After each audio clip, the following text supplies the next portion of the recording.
Hi friends, कैसे हैं आप सब। उम्मीद है अच्छे होंगे। आज है 22 जून 2023 और 22 जून 2023 से जितने भी करंट अफेयर बनेंगे वो सारे हम यहाँ पे कवर करेंगे। जो इम्पोर्टेंट होंगे उसे क्विज और एनालिसिस करेंगे और जो उतना इम्पोर्टेंट नहीं होते हैं एग्जाम के लिए उसे हम न्यूज के रूप में थोड़ा सा देख लेंगे, एनालिसिस कर लेंगे। तो चलिए चलते हैं सीधे टॉपिक की ओर। देखिए आज के टोटल टॉपिक कितने बनते हैं करंट अफेयर के, 21। 22 जून से टोटल 21 टॉपिक ये बन रहे हैं, ये टॉपिक हैं, ठीक है। इसी टॉपिक से हम कवर करेंगे। चलिए तो चलते हैं सीधे टॉपिक की ओर। देखिए पहला क्वेश्चन क्या है, हाल ही में भारत सरकार ने टूरिज्म बाजार को बढ़ावा देने के लिए किसके साथ एमओयू पर हस्ताक्षर किया है। एमओयू मीन्स क्या होता है, मेमोरेंडम ऑफ अंडरस्टैंडिंग, ठीक है। मतलब किसी भी समझौता को लागू करने का जब फर्स्ट बातचीत होता है किसी टॉपिक पे तो उसे एमओयू बोलते हैं, ठीक है। इसके बाद बातचीत आगे बढ़ाया जाता है और टॉपिक विषय तैयार किए जाते हैं, क्या क्या करना है, तो उसे एमओयू बोलते हैं। ये पहला स्टेप होता है।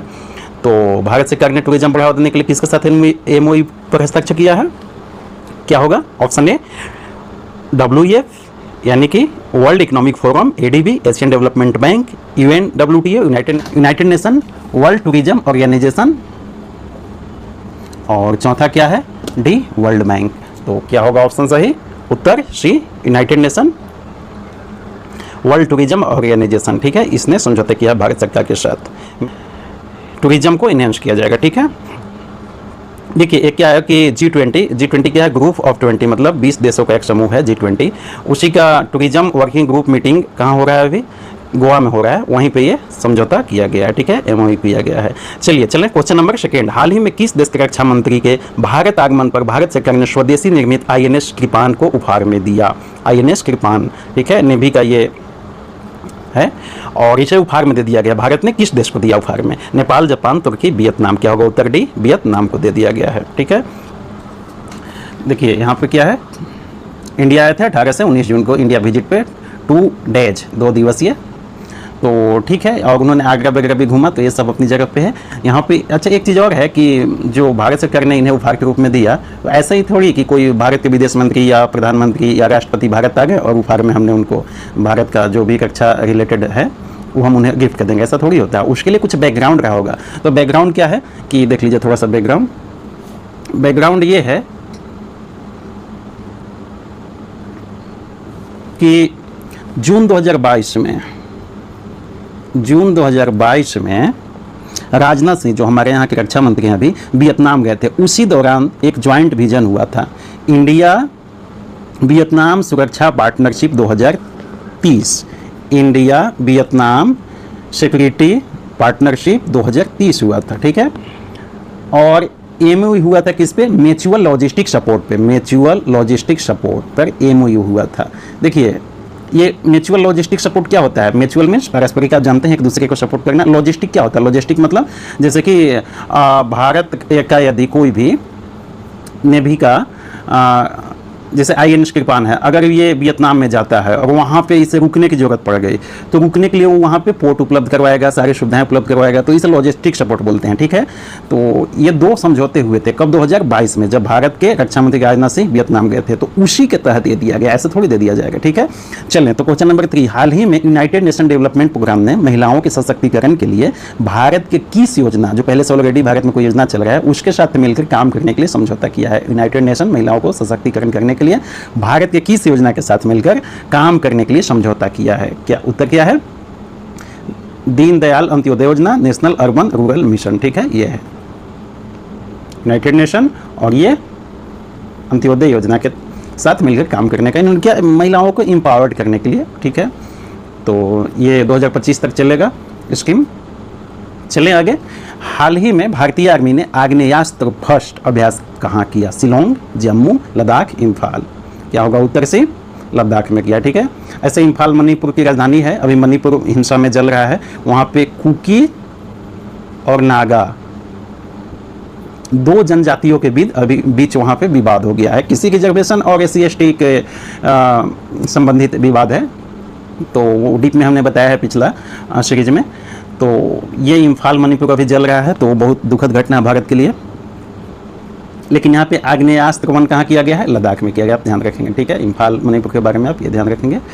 चले सीधे क्वेश्चन नंबर 5, हाल ही में जारी ग्लोबल जेंडर गैप रिपोर्ट 2023 में भारत का रैंक कितना है? उत्तर क्या होगा? सी 127।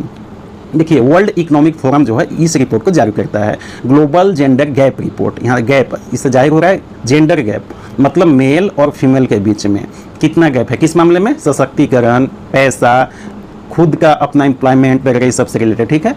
तो उसमें कितना गैप है? तो भारत में 127 नंबर पे है, बहुत अभी हालांकि प्रोग्रेस किया है, ऐसा नहीं है, क्योंकि 135 नंबर जो ये है ना, ये 2022 में भारत रैंक 135 था, तो 8 अंक इंप्रूव करके भारत कितना पे आ गया है? 127 पे आ गया है, ठीक है।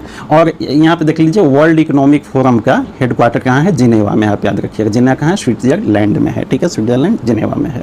इसका स्थापना कब हुआ था? 1971 में, भी आप ध्यान रखिएगा। चलिए, तो इस क्वेश्चन से इतनी जानकारी आपको मिल गई। चलिए क्वेश्चन नंबर 6, हाल ही में किसने ज्ञान का आदान प्रदान करने के लिए एक नॉलेज शेयरिंग प्लेटफॉर्म लॉन्च किया है? NCERT, Gita Prakashan, National Highway Authority of India या ISRO, Indian Space Research Organisation? क्या होगा? उत्तर C National Highway Authority of India ने, ठीक है। सड़क रिलेटेड आपके पास यदि कोई ज्ञान है तो ये दोनों के लिए किया गया है, दोनों का मतलब कि सिटीजन्स भी और कोई एक्सपर्ट होंगे तो वो दोनों अपना ज्ञान शेयर कर सकते हैं इस पोर्टल पे। पोर्टल देखिए ये है, इस पर आपको भी कुछ रोड से रिलेटेड ज्ञान हो तो आप शेयर कर सकते हैं इस पोर्टल पर जाकर, ठीक है। तो क्या उत्तर होगा? National Highway Authority of India limited. चलिए क्वेश्चन नंबर 7, हाल ही में पेरिस एयर शो 2023 में इंडिगो ने किस कंपनी से 500 एयरक्राफ्ट खरीदने का सौदा किया है? एयरबस, स्पेसएक्स या चाइना एयरलाइंस, रसिया एयरलाइंस? क्या होगा? उत्तर ए एयरबस। कहाँ की कंपनी है? फ्रांस की कंपनी है, ठीक है, देख लीजिए फ्रांस की कंपनी है, और इंडिगो भारत की कंपनी है, ठीक है। तो उन्हीं के साथ समझौता किया है। हालांकि ये शेड्यूल्ड है, शेड्यूल डिलीवरी है, ऐसा नहीं कि मतलब आज ही 500 एयरक्राफ्ट दे दिए जाएंगे।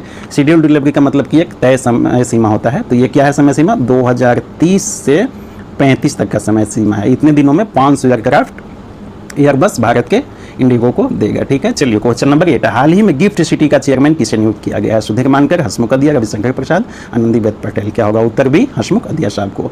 ये जो सुधीर मानकर साहब हैं ये पहले थे, ठीक है, इन्हीं की जगह पे अब कौन आएंगे? हसमुख अदिया साहब, ठीक है। देख लीजिए यहाँ पे सुधीर मानकर साहब थे, इन्हीं को रिप्लेस करेंगे, ये 2007 से थे। अब ये क्या है? Gift city. गिफ्ट सिटी देखिए फाइनेंशियल रिलेटेड, यहाँ पर फाइनेंशियल रिलेटेड जितना भी होगा यहाँ पर gift city limited is a entity responsible है किसके लिए? For developing India first smart city Gujarat international finance tech city in Gandhinagar. Finance take मतलब वित्तीय रिलेटेड जितना भी होगा टेक्नोलॉजी उसका ये हब बनेगा, ठीक है, उसे गिफ्ट सिटी कहा गया है। तो आप ये भी याद रखिएगा, गिफ्ट सिटी भारत का पहला कौन होगा? गुजरात, ठीक है, गुजरात का गांधीनगर। चलिए क्वेश्चन नंबर 9, हाल ही में अंतर्राष्ट्रीय योग दिवस कब मनाया गया? 20 जून, 21 जून, 22 जून? आप सभी जानते हैं ये 21 जून को मनाया जाता है, और ये भारत का इसमें बहुत बड़ा योगदान है। इस दिवस को मनाने में भारत के ही आदेश पे, आदेश नहीं मतलब भारत ने रिक्वेस्ट किया था यूनाइटेड नेशन जनरल असेंबली में। देखिए यूनाइटेड नेशन जो है आप जानते हैं कि अंतर्राष्ट्रीय एक महत्वपूर्ण संस्था, उसके एक United nation general assembly. General assembly क्या है? मतलब इसके जितने भी सदस्य हैं उन सभी सदस्यों का एक सभा है, उसी सभा में कोई रेजोल्यूशन पास किया जाता है तो वह मान्य हो जाता है। तो ठीक है, तो यूनाइटेड नेशन जनरल असेंबली में इसे 2014 में पास किया गया था कि 21 जून को वर्ल्ड योगा दिवस मनाया जाएगा, ठीक है, उसी समय से यह मनाया जाता है। पहला 2015 में मनाया गया था, 21 जून 2015 को पहला मनाया गया था, ठीक है। तो चले आगे। अच्छा देख लीजिए और कौन कौन सा दिवस इस दिन मनाए गए हैं। इसी दिन मनाया गया है world hydrographic day, world hydrographic day, ठीक है। और क्या मनाया गया है? World music day, world music आप सभी सुनते होंगे, डे मनाया गया है। ये वर्ल्ड म्यूजिक डे कब से मनाया जाता है? 1982 से मनाया जाता है, ठीक है। और वर्ल्ड हाइड्रोग्राफिक डे जो मनाया गया है उसका थीम याद रख लीजिए इस वर्ष का क्या है, थोड़ा सा जानकारी रख लीजिए, कभी कभी थीम एग्जाम में आ जाते हैं। थीम है hydrography under fining the digital twin of the ocean, ठीक है। ये ओशियन और ये सीज रिलेटेड ये जानकारी देने के लिए, ज्ञान बढ़ाने के लिए ये दिवस मनाया जाता है। कौन सा? World hydrographic day. चलें क्वेश्चन नंबर 10, हाल ही में किस राज्य सरकार ने टेक्निकल एजुकेशन में युवाओं को प्रोत्साहन देने हेतु पॉलिटेक्निक चलो अभियान चलाया है? तो उत्तर तो आप जान ही गए, डी उत्तर प्रदेश चलाया है, ठीक है। तो चलिए दोस्तों अब देख लेते हैं कुछ न्यूज इंपॉर्टेंट होते हैं, ये भी कभी कभी आ जाते हैं।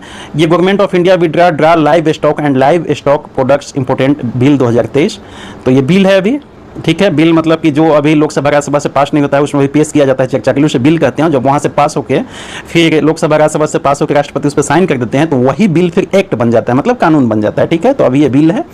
और इसी तरह से एक क्या है, extreme weather events led to 12 million children displacement in 2022। ये किसका रिपोर्ट है, यूनिसेफ का एस्टीमेट है, आकलन है। एस्टीमेट मींस क्या होता है, एक आकलन है। ठीक है, कितने मिलियन, 12 मिलियन 2022 में डिस्प्लेसमेंट हुए हैं बच्चे, मतलब एक जगह से दूसरे जगह इन्हें पलायन होना पड़ा है। कई कारण होते हैं, मौसम के कारण भी होता है। अभी यूक्रेन और रसिया का युद्ध चल रहा है तो वहाँ पे पलायन भारी मात्रा में हो रहा है। ठीक है, तो यही न्यूज़ है।